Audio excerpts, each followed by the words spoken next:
طيب يا صديقي، أعد لي انتباهك كده وركز معايا بالله عليك، عشان انا هكلمك في موضوع مهم جدا.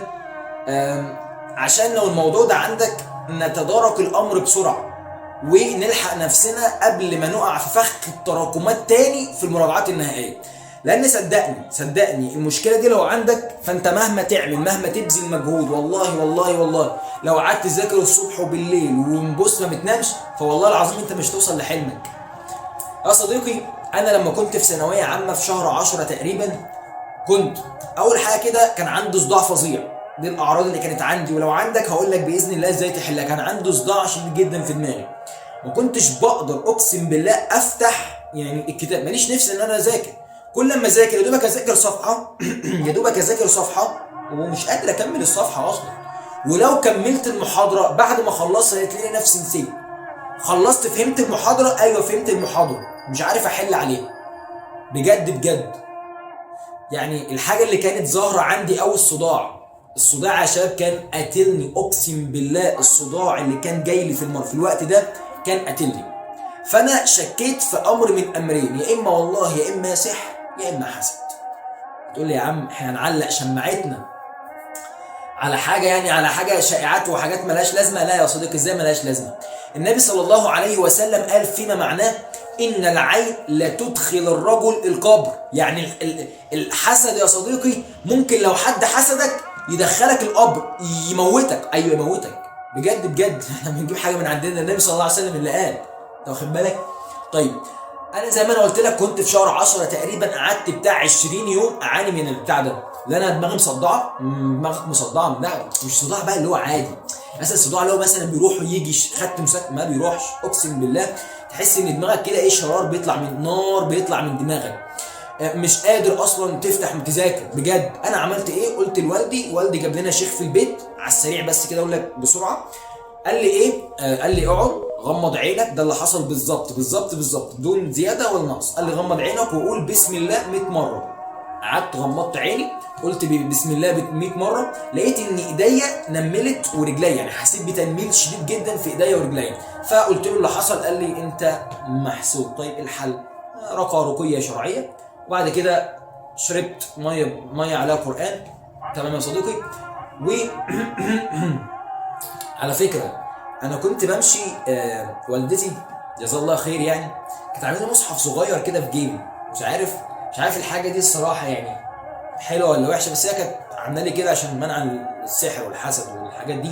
لان احنا عايشين في قريه عموما، انا عايش في قريه تمام، واغلبنا عموما عايش في قريه، فاهم؟ فهتلاقي كل واحد عينه في حياتك، يعني ما تعرفش، هو سبحان الله كده. لذلك الشيخ الشعراوي رضي الله عنه قال ايه؟ من اراد العلا هجر القرى. يعني اللي عايز علم وكده لا اهجر القرى، تمام كده. فالشيخ الشعراوي من اراد العلا هجر القرى. تمام. الرقيه الشرعيه، تمام كده، ايده على دماغي وانا مغمض، وقال الرقيه الشرعيه. بعد ما نمت جالي في المنام ان انا في السعوديه عند الكعبه المشرفه، وانا بلمس الحجر الاسود. اقسم بالله هذا والله ده حصل. حلمت ان انا في السعوديه بلمس الحجر الاسود. صحيت تاني يوم الصبح لقيت دماغي بيور، ولا اكن حاجه حصلت، اكن محمد حسن اتولد من جديد، اكني اقسم بالله ما كنت عايش قبل كده، بسبب رقيه شرعيه، بسبب ان الشيخ ده عمله. بس حسد سحر اتشال، اكني اتولدت من جديد. لذلك انا جاي اقول لك ان ده، لان لو عندك الموضوع ده فمهما تذاكر انا خايف عليك، مهما تذاكر مهما تبذل مجهود انت مش هتحصل حاجه، تمام كده؟ لان حاجه منعاك، هي غصب عنك، والحاجات دي مذكوره في القران يا شباب، مش بنجيب حاجه من عندنا. فاحنا ممكن لو انت حاسس برضه ما تعلقش مليار في المية ان ده السبب.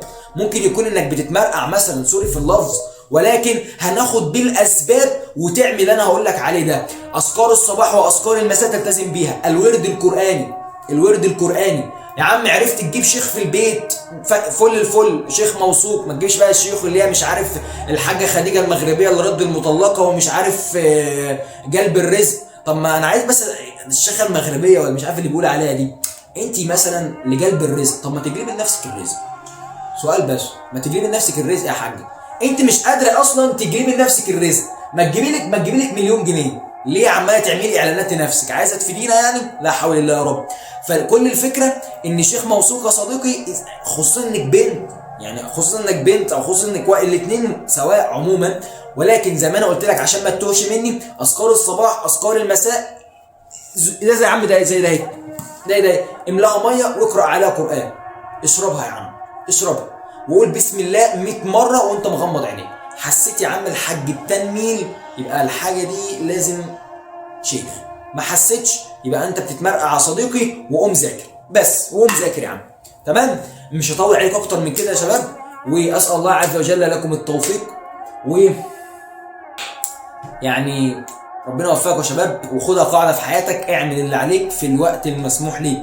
تخيل يا صديقي ان فتره المراجعه دي او الثلاث ساعات مثلا بتوع الانجليزي اللي احنا عمالين نشرح فيهم دول، هم دول اللي بيحددوا 12 سنه او 10 سنين في المسيره التعليميه. دخلت ابتدائي، دخلت حضانه، دخلت اعدادي، دخلت اولى وثانيه ثانوي، عشان اللحظه دي، عشان الثلاث ساعات دول هم اللي هيحددوا انك يا صابت يا خابت. وباذن الله كلكم تصيبوا وكلكم تحققوا المجموع اللي بتحلموا فيه.